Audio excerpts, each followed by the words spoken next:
Hello everyone, this is Law of the West. The Vulture, Drake's newest ship, has been unveiled today in a recent episode of Ship Shape, and I thought I'd pass along all the details that are fit to print. I'm happy to see that this ship has remained true to its original description, which was first disclosed during the Happy Hour which aired on December 1st of 2017, where the viewer got to pick what the next Drake ship would be that was going into development. It was described as a single pilot salvage starter ship. No drones, but plenty of onboard storage to help with EVA salvage operations, space for cutters, charges, etc., and space in a separate area to store and process the recovered salvage. It's mostly designed for the player to EVA out of the ship and do the salvage rather than sit inside it and do it with a tractor beam and lasers. It's small enough to sneak into hostile areas unnoticed and recover fresh salvage.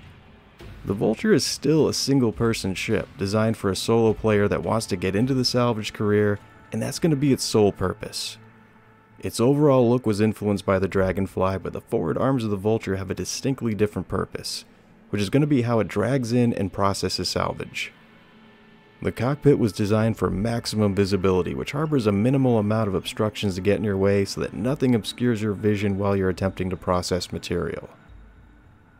A common salvage operation consists of starting out by EVAing out to the wreck to reclaim all of the weapons, ordnance, and components of interest, then storing them in the ship's hold for safekeeping to use or sell off later. Then you'll use scraper beams to scrape the hull of the wreck, which strips the surface of it off, processes it, and turns it into a viable commodity for resale. Then you'll use salvage charges to break apart the hull into smaller pieces. The forward arms of the Vulture will then cut those pieces up into panels that'll be dragged into the ship's interior for further processing. The processed material then gets packed into cubes and stored in the back.